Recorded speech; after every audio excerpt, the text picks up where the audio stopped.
ಸರ್ಕಾರಿ ಆಸ್ಪತ್ರೆಗಳ ಆವರಣದಲ್ಲಿದ್ದಂತಹ ಜನೌಷಧಿ ಕೇಂದ್ರಗಳನ್ನು ರಾಜ್ಯ ಸರ್ಕಾರ ಮುಚ್ಚಿ ಆದೇಶವನ್ನು ಹೊರಡಿಸಿತ್ತು. ಇದೀಗ ಸರ್ಕಾರ ಮಾಡಿದಂತಹ ಆದೇಶಕ್ಕೆ ಬ್ರೇಕ್ ಬಿದ್ದಿದೆ. ಧಾರವಾಡ ಹೈಕೋರ್ಟ್ ಸರ್ಕಾರಕ್ಕೆ ಈ ಒಂದು ಕ್ರಮ ಸರಿಯಲ್ಲ, ಮೊದಲು ಓಪನ್ ಮಾಡಿ ಅಂತಕ್ಕಂಥ ಸೂಚನೆಯನ್ನು ಕೂಡ ಕೊಟ್ಟಿರ್ತಕ್ಕಂಥದ್ದು. ನಮ್ಮ ಜೊತೆಗೆ ಮಾತಾಡೋದಕ್ಕೆ ವಿರೋಧ ಪಕ್ಷದ ಉಪನಾಯಕರಂತ ಅರವಿಂದ್ ಬೆಲ್ಲದವರಿದ್ದಾರೆ. ಮಾತಾಡ್ಸೋಣ. ಸರ್ಕಾರದ ಕ್ರಮವನ್ನು ಇವರು ಯಾವ ರೀತಿಯಾಗಿ ನೋಡ್ತಾರೆ ಅಂತ. ಸರ್ ನಮಸ್ತೆ. ಸರ್ಕಾರದ ಈ ಒಂದು ಕ್ರಮ ಏನಿತ್ತು ಅದಕ್ಕೆ ಈಗ ಕೋರ್ಟ್ ಕೂಡ ಬ್ರೇಕ್ ಹಾಕಿರ್ತಕ್ಕಂಥದ್ದು, ತಮ್ಮ ಫಸ್ಟ್ ರಿಯಾಕ್ಷನ್ ಏನು ಸರ್? ಕೋರ್ಟ್ ಇವರಿಗೆ ಮುಖದ ಮೇಲೆ ಹೊಡೆದಂಗೆ ಮಾಡಿದ್ದಾರೆ. ಯಾಕಂದ್ರೆ ರಾಜಕಾರಣ ಮಾಡೋದಕ್ಕೂ ಒಂದು ಇತಿಮಿತಿ ಇರಬೇಕು. ವಿಶೇಷವಾಗಿ ಜನೌಷಧಿ ಕೇಂದ್ರ ಅಂತಂದ್ರೆ ಅವು ಬಡವರಿಗೆ ಹೊರಗೇನು 100 ರೂಪಾಯಿದಲ್ಲಿ ಇರ್ತೈತಿ, ಅದು 2 ರೂಪಾಯಿ 3 ರೂಪಾಯಿದಲ್ಲೇ ಗುಳಿಗೆಗಳು ಔಷಧಗಳು ಸಿಗುವಂಥ ಕೇಂದ್ರ ಸರ್ಕಾರದ ಯೋಜನೆ ಅದು. ವಿಶೇಷವಾಗಿ ಆಗ ಅನಂತಕುಮಾರ್ ಅವರು ಮಂತ್ರಿಗಳಾಗಿದ್ದಾಗ, ಕೇಂದ್ರ ಮಂತ್ರಿಗಳಾಗಿದ್ದಾಗ ಪ್ರಧಾನಮಂತ್ರಿ ನರೇಂದ್ರ ಮೋದಿಯವರು ತಾವು ಅಧಿಕಾರಕ್ಕೆ ಬಂದ ಮೊದಲೇ ವರ್ಷಗಳಲ್ಲಿ ಅದನ್ನು ತಂದಂಥ ಯೋಜನೆ. ಅದ್ರ ಮೂಲಕ ಕೋಟ್ಯಾಂತರ ಜನ ಬಡವರಿಗೆ ಅನುಕೂಲ ಆಗ್ತದೆ. ಅಂಥ ಕೇಂದ್ರಗಳನ್ನು ಕೂಡ ಮುಚ್ಚುವಂಥ ಹೀನಾಯ ಕೆಲಸ ಈ ಕಾಂಗ್ರೆಸ್ ಸರ್ಕಾರ ಮಾಡಿತ್ತು. ಇವತ್ತು ಹೈಕೋರ್ಟದ್ದೇನು ಆದೇಶ ಬಂದೈತಿ, ಇದು ಇವ್ರಿಗೆ ಮುಖದ ಮೇಲೆ ಹೊಡೆದಂಗೆ ಆಗೈತಿ. ಈಗಾದರೂ ಎಚ್ಚೆತ್ತು ಇಂಥ ಹೊಲಸು ರಾಜಕಾರಣ ಮಾಡೋದು ಇವರು ಬಿಡಲಿ ಅಂತ ನಾನು ಆಗ್ರಹ ಮಾಡ್ತೇನೆ. ಏನಿದೆ ಸರ್ ಇದರ ಉದ್ದೇಶ ಹಿಂದೆ ಏನಿತ್ತು? ಏನಾದರೂ ಮೆಡಿಕಲ್ ಮಾಫಿಯಾದವ್ರ ಜೊತೆ ಏನಾದರೂ ಸರ್ಕಾರ ಕೈ ಜೋಡಿಸಿತ್ತು ಅಂತ, ಯಾಕೆ ಈ ರೀತಿಯಾಗಿ ಒಂದು ಕ್ರಮ ಕೈಗೊಂಡಿತ್ತು ಅಂತ ಹಂಗೆ ಅನಿಸ್ತೈತಿ. ಮೆಡಿಕಲ್ ಮಾಫಿಯಾದವ್ರ ಜೊತೆನೇ ಕೈ ಜೋಡಿಸ್ತಾರೆ ಇವರು. ಇಲ್ಲಿಕ್ರೆ ಯಾಕೆ ಮುಚ್ತಾರೆ?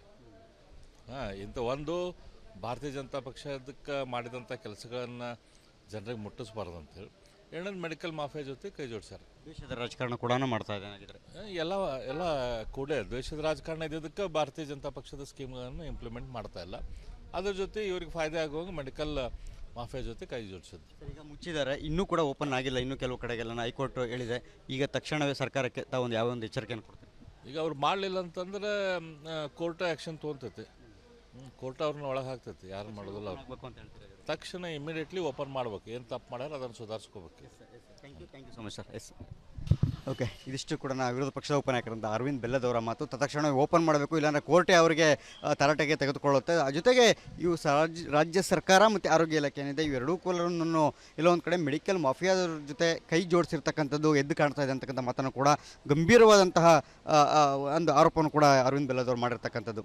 ಕ್ಯಾಮ್ರಾ ಪರ್ಸನ್ ಮಂಜುನಾಥ್ ಜೊತೆ ಸುರೇಶ್, ರಿಪಬ್ಲಿಕ್ ಕನ್ನಡ, ಬೆಳಗಾವಿ. ಸರ್ಕಾರಿ ಆಸ್ಪತ್ರೆಗಳ ಆವರಣದಲ್ಲಿದ್ದಂತಹ ಜನೌಷಧಿ ಕೇಂದ್ರಗಳನ್ನು ರಾಜ್ಯ ಸರ್ಕಾರ ಮುಚ್ಚಿ ಆದೇಶವನ್ನು ಹೊರಡಿಸಿತ್ತು. ಇದೀಗ ಸರ್ಕಾರ ಮಾಡಿದಂತಹ ಆದೇಶಕ್ಕೆ ಬ್ರೇಕ್ ಬಿದ್ದಿದೆ. ಧಾರವಾಡ ಹೈಕೋರ್ಟ್ ಸರ್ಕಾರಕ್ಕೆ ಈ ಒಂದು ಕ್ರಮ ಸರಿಯಲ್ಲ, ಮೊದಲು ಓಪನ್ ಮಾಡಿ ಅಂತಕ್ಕಂಥ ಸೂಚನೆಯನ್ನು ಕೂಡ ಕೊಟ್ಟಿರ್ತಕ್ಕಂಥದ್ದು. ನಮ್ಮ ಜೊತೆಗೆ ಮಾತಾಡೋದಕ್ಕೆ ವಿರೋಧ ಪಕ್ಷದ ಉಪನಾಯಕರಂತ ಅರವಿಂದ್ ಬೆಲ್ಲದವರಿದ್ದಾರೆ. ಮಾತಾಡ್ಸೋಣ. ಸರ್ಕಾರದ ಕ್ರಮವನ್ನು ಇವರು ಯಾವ ರೀತಿಯಾಗಿ ನೋಡ್ತಾರೆ ಅಂತ. ಸರ್ ನಮಸ್ತೆ. ಸರ್ಕಾರದ ಈ ಒಂದು ಕ್ರಮ ಏನಿತ್ತು ಅದಕ್ಕೆ ಈಗ ಕೋರ್ಟ್ ಕೂಡ ಬ್ರೇಕ್ ಹಾಕಿರ್ತಕ್ಕಂಥದ್ದು, ತಮ್ಮ ಫಸ್ಟ್ ರಿಯಾಕ್ಷನ್ ಏನು ಸರ್? ಕೋರ್ಟ್ ಇವರಿಗೆ ಮುಖದ ಮೇಲೆ ಹೊಡೆದಂಗೆ ಮಾಡಿದ್ದಾರೆ.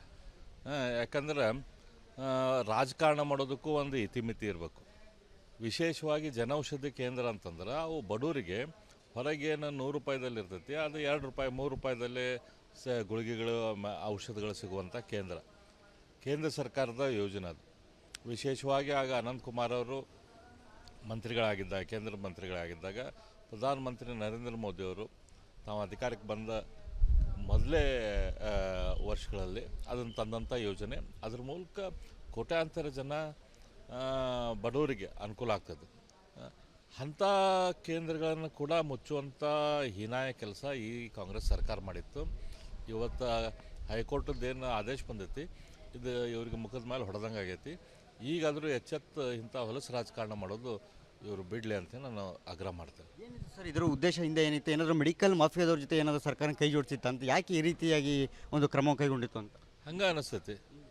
ಮೆಡಿಕಲ್ ಮಾಫಿಯಾದವ್ರ ಜೊತೆನೇ ಕೈ ಜೋಡಿಸ್ತಾರೆ ಇವರು. ಇಲ್ಲಿಕ್ರೆ ಯಾಕೆ ಮುಚ್ತಾರೆ?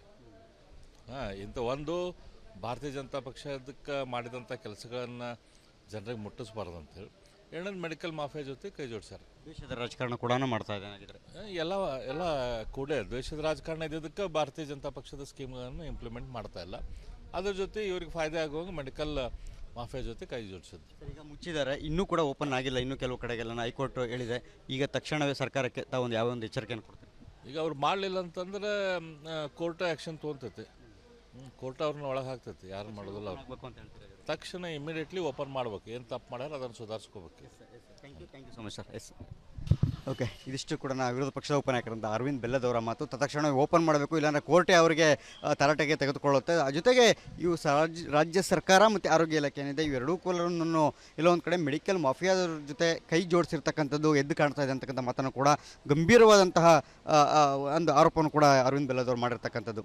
ಕ್ಯಾಮ್ರಾ ಪರ್ಸನ್ ಮಂಜುನಾಥ್ ಜೊತೆ ಸುರೇಶ್, ರಿಪಬ್ಲಿಕ್ ಕನ್ನಡ, ಬೆಳಗಾವಿ. ಸರ್ಕಾರಿ ಆಸ್ಪತ್ರೆಗಳ ಆವರಣದಲ್ಲಿದ್ದಂತಹ ಜನೌಷಧಿ ಕೇಂದ್ರಗಳನ್ನು ರಾಜ್ಯ ಸರ್ಕಾರ ಮುಚ್ಚಿ ಆದೇಶವನ್ನು ಹೊರಡಿಸಿತ್ತು. ಇದೀಗ ಸರ್ಕಾರ ಮಾಡಿದಂತಹ ಆದೇಶಕ್ಕೆ ಬ್ರೇಕ್ ಬಿದ್ದಿದೆ. ಧಾರವಾಡ ಹೈಕೋರ್ಟ್ ಸರ್ಕಾರಕ್ಕೆ ಈ ಒಂದು ಕ್ರಮ ಸರಿಯಲ್ಲ, ಮೊದಲು ಓಪನ್ ಮಾಡಿ ಅಂತಕ್ಕಂಥ ಸೂಚನೆಯನ್ನು ಕೂಡ ಕೊಟ್ಟಿರ್ತಕ್ಕಂಥದ್ದು. ನಮ್ಮ ಜೊತೆಗೆ ಮಾತಾಡೋದಕ್ಕೆ ವಿರೋಧ ಪಕ್ಷದ ಉಪನಾಯಕರಂತ ಅರವಿಂದ್ ಬೆಲ್ಲದವರು ಇದ್ದಾರೆ. ಮಾತಾಡ್ಸೋಣ, ಸರ್ಕಾರದ ಕ್ರಮವನ್ನು ಇವರು ಯಾವ ರೀತಿಯಾಗಿ ನೋಡ್ತಾರೆ ಅಂತ. ಸರ್ ನಮಸ್ತೆ. ಸರ್ಕಾರದ ಈ ಒಂದು ಕ್ರಮ ಏನಿತ್ತು ಅದಕ್ಕೀಗ ಕೋರ್ಟ್ ಕೂಡ ಬ್ರೇಕ್ ಹಾಕಿರ್ತಕ್ಕಂಥದ್ದು, ತಮ್ಮ ಫಸ್ಟ್ ರಿಯಾಕ್ಷನ್ ಏನು ಸರ್? ಕೋರ್ಟ್ ಇವರಿಗೆ ಮುಖದ ಮೇಲೆ ಹೊಡೆದಂಗೆ ಮಾಡಿದ್ದಾರೆ. ಯಾಕಂದ್ರೆ ರಾಜಕಾರಣ ಮಾಡೋದಕ್ಕೂ ಒಂದು ಇತಿಮಿತಿ ಇರಬೇಕು. ವಿಶೇಷವಾಗಿ ಜನೌಷಧಿ ಕೇಂದ್ರ ಅಂತಂದ್ರೆ ಅವು ಬಡವರಿಗೆ ಹೊರಗೇನು 100 ರೂಪಾಯಿದಲ್ಲಿ ಇರ್ತೈತಿ, ಅದು 2 ರೂಪಾಯಿ 3 ರೂಪಾಯಿದಲ್ಲಿ ಗುಳಿಗೆಗಳು ಔಷಧಗಳು ಸಿಗುವಂಥ ಕೇಂದ್ರ ಸರ್ಕಾರದ ಯೋಜನೆ ಅದು. ವಿಶೇಷವಾಗಿ ಆಗ ಅನಂತಕುಮಾರ್ ಅವರು ಮಂತ್ರಿಗಳಾಗಿದ್ದಾಗ, ಕೇಂದ್ರ ಮಂತ್ರಿಗಳಾಗಿದ್ದಾಗ ಪ್ರಧಾನಮಂತ್ರಿ ನರೇಂದ್ರ ಮೋದಿಯವರು ತಾವು ಅಧಿಕಾರಕ್ಕೆ ಬಂದ ಮೊದಲೇ ವರ್ಷಗಳಲ್ಲಿ ಅದನ್ನು ತಂದಂಥ ಯೋಜನೆ. ಅದ್ರ ಮೂಲಕ ಕೋಟ್ಯಾಂತರ ಜನ ಬಡವರಿಗೆ ಅನುಕೂಲ ಆಗ್ತದೆ. ಅಂಥ ಕೇಂದ್ರಗಳನ್ನು ಕೂಡ ಮುಚ್ಚುವಂಥ ಹೀನಾಯ ಕೆಲಸ ಈ ಕಾಂಗ್ರೆಸ್ ಸರ್ಕಾರ ಮಾಡಿತ್ತು.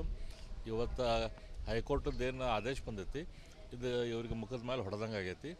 ಈಗಾದರೂ ಎಚ್ಚೆತ್ತು ಇಂಥ ಹೊಲಸು ರಾಜಕಾರಣ ಮಾಡೋದು ಇವರು ಬಿಡಲಿ ಅಂತ ನಾನು ಆಗ್ರಹ ಮಾಡ್ತೇನೆ. ಏನಿದೆ ಸರ್ ಇದರ ಉದ್ದೇಶ ಹಿಂದೆ ಏನಿತ್ತು? ಏನಾದರೂ ಮೆಡಿಕಲ್ ಮಾಫಿಯಾದವ್ರ ಜೊತೆ ಏನಾದರೂ ಸರ್ಕಾರ ಕೈ ಜೋಡಿಸಿತ್ತು ಅಂತ, ಯಾಕೆ ಈ ರೀತಿಯಾಗಿ ಒಂದು ಕ್ರಮ ಕೈಗೊಂಡಿತ್ತು ಅಂತ ಹಂಗೆ ಅನಿಸ್ತೈತಿ. ಮೆಡಿಕಲ್ ಮಾಫಿಯಾದವ್ರ ಜೊತೆನೇ ಕೈ ಜೋಡಿಸ್ತಾರೆ ಇವರು. ಇಲ್ಲಿಕ್ರೆ ಯಾಕೆ ಮುಚ್ತಾರೆ? ಇಂಥ ಒಂದು ಭಾರತೀಯ ಜನತಾ ಪಕ್ಷದಕ್ಕೆ ಮಾಡಿದಂಥ ಕೆಲಸಗಳನ್ನು ಜನರಿಗೆ ಮುಟ್ಟಿಸ್ಬಾರ್ದು ಅಂತೇಳಿ ಎರಡನೇದು ಮೆಡಿಕಲ್ ಮಾಫಿಯಾ ಜೊತೆ ಕೈ ಜೋಡಿಸ್ಯಾರ. ದೇಶದ ರಾಜಕಾರಣ ಕೂಡ ಮಾಡ್ತಾ ಇದೆ ಆಗಿದ್ರೆ ಎಲ್ಲ ಕೂಡ ದೇಶದ ರಾಜಕಾರಣ ಇದ್ದಿದ್ದಕ್ಕೆ ಭಾರತೀಯ ಜನತಾ ಪಕ್ಷದ ಸ್ಕೀಮ್ಗಳನ್ನು ಇಂಪ್ಲಿಮೆಂಟ್ ಮಾಡ್ತಾ ಇಲ್ಲ.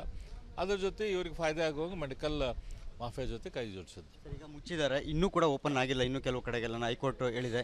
ಈಗ ತಕ್ಷಣವೇ ಸರ್ಕಾರಕ್ಕೆ ತಾವೊಂದು ಯಾವ ಒಂದು ಎಚ್ಚರಿಕೆಯನ್ನು ಕೊಡ್ತೀವಿ? ಈಗ ಅವ್ರು ಮಾಡಲಿಲ್ಲ ಅಂತಂದ್ರೆ ಕೋರ್ಟ್ ಆ್ಯಕ್ಷನ್ ತೊಗೊತೈತಿ. ಕೋರ್ಟ್ ಅವ್ರನ್ನ ಒಳಗೆ ಹಾಕ್ತೈತಿ, ಯಾರು ಮಾಡೋದಿಲ್ಲ. ಅವ್ರು ಅಂತ ಹೇಳ್ತಾರೆ. ತಕ್ಷಣ ಇಮಿಡಿಯೇಟ್ಲಿ ಓಪನ್ ಮಾಡ್ಬೇಕು. ಏನು ತಪ್ಪು ಮಾಡ್ಯಾರ ಅದನ್ನು ಸುಧಾರಿಸ್ಕೋಬೇಕು. Thank you so much sir. Yes okay, ಇದಿಷ್ಟು ಕೂಡ ವಿರೋಧ ಪಕ್ಷದ ಉಪನಾಯಕರಂತ ಅರವಿಂದ್ ಬೆಲ್ಲದವರ ಮಾತು. ತತ್ಕ್ಷಣ ಓಪನ್ ಮಾಡಬೇಕು, ಇಲ್ಲಾಂದರೆ ಕೋರ್ಟೇ ಅವರಿಗೆ ತರಾಟೆಗೆ ತೆಗೆದುಕೊಳ್ಳುತ್ತೆ. ಜೊತೆಗೆ ಇವು ರಾಜ್ಯ ಸರ್ಕಾರ ಮತ್ತು ಆರೋಗ್ಯ ಇಲಾಖೆ ಏನಿದೆ ಇವೆರಡೂ ಕೂಲರನ್ನು ಎಲ್ಲೋ ಒಂದು ಕಡೆ ಮೆಡಿಕಲ್ ಮಾಫಿಯಾದವ್ರ ಜೊತೆ ಕೈ ಜೋಡಿಸಿರ್ತಕ್ಕಂಥದ್ದು ಎದ್ದು ಕಾಣ್ತಾ ಇದೆ ಅಂತಕ್ಕಂಥ ಮಾತನ್ನು ಕೂಡ ಗಂಭೀರವಾದಂತಹ ಒಂದು ಆರೋಪವನ್ನು ಕೂಡ ಅರವಿಂದ್ ಬೆಲ್ಲದವರು ಮಾಡಿರ್ತಕ್ಕಂಥದ್ದು. ಕ್ಯಾಮ್ರಾ ಪರ್ಸನ್ ಮಂಜುನಾಥ್ ಜೊತೆ ಸುರೇಶ್, ರಿಪಬ್ಲಿಕ್ ಕನ್ನಡ, ಬೆಳಗಾವಿ. ಸರ್ಕಾರಿ ಆಸ್ಪತ್ರೆಗಳ ಆವರಣದಲ್ಲಿದ್ದಂತಹ ಜನೌಷಧಿ ಕೇಂದ್ರಗಳನ್ನು ರಾಜ್ಯ ಸರ್ಕಾರ ಮುಚ್ಚಿ ಆದೇಶವನ್ನು ಹೊರಡಿಸಿತ್ತು. ಇದೀಗ ಸರ್ಕಾರ ಮಾಡಿದಂತಹ ಆದೇಶಕ್ಕೆ ಬ್ರೇಕ್ ಬಿದ್ದಿದೆ. ಧಾರವಾಡ ಹೈಕೋರ್ಟ್ ಸರ್ಕಾರಕ್ಕೆ ಈ ಒಂದು ಕ್ರಮ ಸರಿಯಲ್ಲ, ಮೊದಲು ಓಪನ್ ಮಾಡಿ ಅಂತಕ್ಕಂಥ ಸೂಚನೆಯನ್ನು ಕೂಡ ಕೊಟ್ಟಿರ್ತಕ್ಕಂಥದ್ದು. ನಮ್ಮ ಜೊತೆಗೆ ಮಾತಾಡೋದಕ್ಕೆ ವಿರೋಧ ಪಕ್ಷದ ಉಪನಾಯಕರಂತ ಅರವಿಂದ್ ಬೆಲ್ಲದವರು ಇದ್ದಾರೆ. ಮಾತಾಡ್ಸೋಣ, ಸರ್ಕಾರದ ಕ್ರಮವನ್ನು ಇವರು ಯಾವ ರೀತಿಯಾಗಿ ನೋಡ್ತಾರೆ ಅಂತ.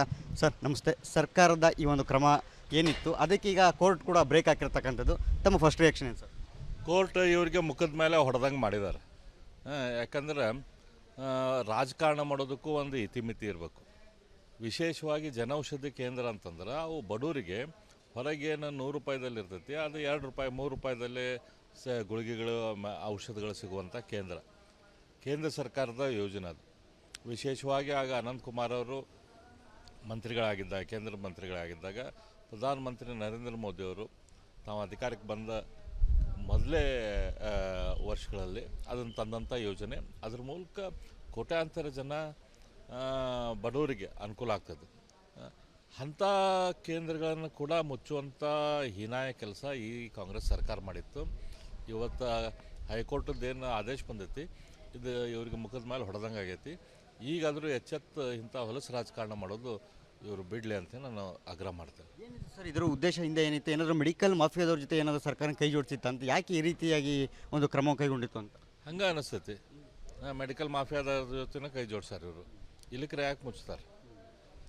ಇಂಥ ಒಂದು ಭಾರತೀಯ ಜನತಾ ಪಕ್ಷದಕ್ಕೆ ಮಾಡಿದಂಥ ಕೆಲಸಗಳನ್ನು ಜನರಿಗೆ ಮುಟ್ಟಿಸ್ಬಾರ್ದು ಅಂತೇಳಿ ಎರಡನೇದು ಮೆಡಿಕಲ್ ಮಾಫಿಯಾ ಜೊತೆ ಕೈ ಜೋಡಿಸ್ಯಾರ. ದೇಶದ ರಾಜಕಾರಣ ಕೂಡ ಮಾಡ್ತಾ ಇದೆ ಆಗಿದ್ರೆ ಎಲ್ಲ ಕೂಡ ದೇಶದ ರಾಜಕಾರಣ ಇದ್ದಿದ್ದಕ್ಕೆ ಭಾರತೀಯ ಜನತಾ ಪಕ್ಷದ ಸ್ಕೀಮ್ಗಳನ್ನು ಇಂಪ್ಲಿಮೆಂಟ್ ಮಾಡ್ತಾ ಇಲ್ಲ. ಅದ್ರ ಜೊತೆ ಇವ್ರಿಗೆ ಫಾಯ್ದೆ ಆಗುವಾಗ ಮೆಡಿಕಲ್ ಮಾಫಿಯಾ ಜೊತೆ ಕೈ ಜೋಡಿಸಿದ್ದು. ಈಗ ಮುಚ್ಚಿದ್ದಾರೆ, ಇನ್ನೂ ಕೂಡ ಓಪನ್ ಆಗಿಲ್ಲ. ಇನ್ನೂ ಕೆಲವು ಕಡೆಗೆಲ್ಲ ಹೈಕೋರ್ಟ್ ಹೇಳಿದೆ. ಈಗ ತಕ್ಷಣವೇ ಸರ್ಕಾರಕ್ಕೆ ತಾವೊಂದು ಯಾವ ಒಂದು ಎಚ್ಚರಿಕೆಯನ್ನು ಕೊಡ್ತೀವಿ? ಈಗ ಅವ್ರು ಮಾಡಲಿಲ್ಲ ಅಂತಂದ್ರೆ ಕೋರ್ಟ್ ಆ್ಯಕ್ಷನ್ ತೊಗೊತೈತಿ. ಕೋರ್ಟ್ ಅವ್ರನ್ನ ಒಳಗೆ ಹಾಕ್ತೈತಿ, ಯಾರು ಮಾಡೋದಿಲ್ಲ ಅವ್ರು. ತಕ್ಷಣ ಇಮಿಡಿಯೇಟ್ಲಿ ಓಪನ್ ಮಾಡ್ಬೇಕು, ಏನು ತಪ್ಪು ಮಾಡ್ಯಾರ ಅದನ್ನು ಸುಧಾರಿಸ್ಕೋಬೇಕು. Thank you so much sir.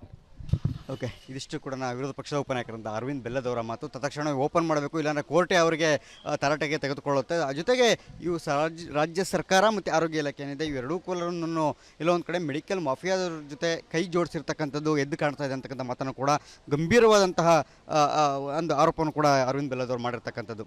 Camera person Manjunath ಜೊತೆ ಸುರೇಶ್, ರಿಪಬ್ಲಿಕ್ ಕನ್ನಡ, ಬೆಳಗಾವಿ.